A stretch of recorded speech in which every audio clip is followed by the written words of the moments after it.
പുതിയ ലേറ്റസ്റ്റ് ന്യൂസിലേക്ക് എല്ലാവർക്കും സ്വാഗതം. കേരള സർക്കാരിൻ്റെ വ്യവസായ വാണിജ്യ വകുപ്പിന് കീഴിലുള്ള business development service provider BDSP തസ്തികയിലേക്ക് ആകെ 500 ഒഴിവുകൾ അപേക്ഷകൾ ക്ഷണിച്ചുകൊണ്ട് Kerala public enterprises selection and recruitment board ജില്ല തിരിച്ച് വിജ്ഞാപനങ്ങൾ പുറപ്പെടുവിച്ചിരുന്നു.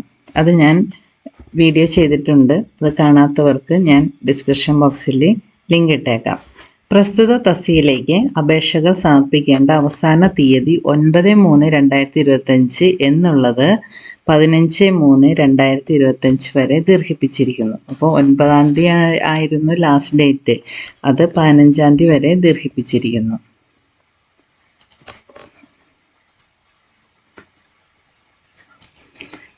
അടുത്തൊരു ന്യൂസ് ഉള്ളത് Kerala electrical and allied engineering company limited KELലെ engineer electrical category number 009/2024 Kerala state industrial enterprises limited അല്ലെ ഇലക്ട്രിക്കൽ എഞ്ചിനീയർ കാറ്റഗറി നമ്പർ 014/2024 എന്നീ തസ്തികയിലേക്കുള്ള എഴുത്ത് പരീക്ഷ 22/3/2025 രാവിലെ 10 മണിക്ക് തിരുവനന്തപുരത്തെ വട്ടിയൂർക്കാവ് സെൻട്രൽ പോളിടെക്നിക് കോളേജിൽ വെച്ച് നടത്തുന്നതാണ്.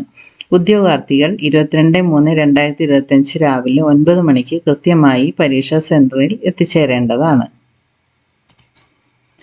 അടുത്ത ന്യൂസ് ഉള്ളത് Kerala public enterprises selection and recruitment ബോർഡിൽ ക്വസ്റ്റ്യൻ ബാങ്ക് സോഫ്റ്റ്വെയർ സ്ഥാപിക്കുന്നതിലേക്കുള്ള താൽപ്പര്യപത്രം ക്ഷണിച്ചിട്ടുണ്ട്. താൽപ്പര്യപത്രം സമർപ്പിക്കുന്നതിനുള്ള അവസാന തീയതി 26/3/2025 ആണ്. താൽപ്പര്യപത്രം ബോർഡ് ഓഫീസിൽ നേരിട്ടോ തപാൽ മുഖേനയോ സീൽഡ് കവറിൽ സമർപ്പിക്കേണ്ടതാണ്.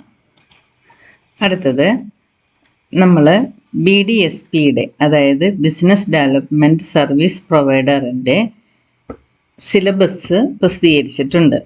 അതെന്താണെന്ന് നമുക്ക് നോക്കാം. ഇത് വായിക്കാം.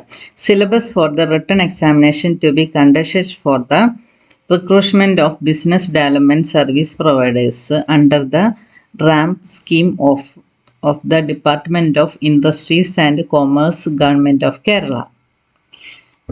Indian economy, Kerala economy, status relevant of MSME in the state, Kerala Industrial Policy 2023, schemes and services of the Industries Department, understanding of government administrative mechanism, especially LSGD, Industries Development Department, etc.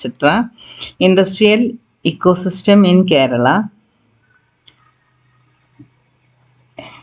ease of doing business reforms, key financial scheme for MSMEs, latest MSME classification as per financial budget 2025, Udayam and KSWIFT procedures, industrial infrastructure, license and clearances for MSMEs, banking, general knowledge and current affairs, quantitative aptitude and reasoning ability.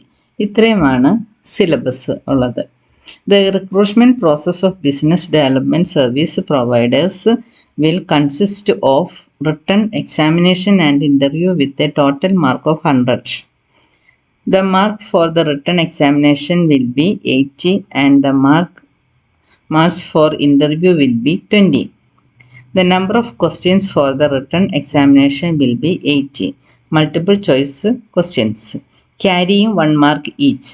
The duration of the written examination will be 1.5 hours. That is 90 minutes.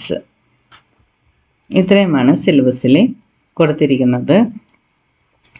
അതിൽ general knowledge and current അഫെയർസും quantitative aptitude and reasoning ability ഇത് രണ്ടും ഞാൻ എൻ്റെ ചാനലിൽ coaching തരുന്നതാണ്. ബാക്കി Indian economy തരാം, കേരള എക്കണോമി ഇത് രണ്ടും, പിന്നെ general knowledge, current affairs, quantitative aptitude and reasoning ability ഈ 4 എണ്ണം ഞാൻ എൻ്റെ ചാനലിൽ കോച്ചിങ് അടുത്ത ആഴ്ച തുടങ്ങുന്നതായിരിക്കും. ബാക്കിയുള്ളതൊക്കെ അതിൻ്റെ സ്പെഷ്യലിസ്റ്റ് ആൾക്കാരെ എടുക്കുന്നതായിരിക്കും മറ്റ് ചാനലുകളിൽ. എൻ്റെ ചാനലിൽ Indian economy, Kerala economy, general knowledge and current affairs, quantitative aptitude and reasoning ability, ഇത് 4ഉം ഞാൻ എടുത്തു തരുന്നതായിരിക്കും. അപ്പോൾ സബ്സ്ക്രൈബ് ചെയ്യാത്തവർ സബ്സ്ക്രൈബ് ചെയ്യുക. Thank you for watching.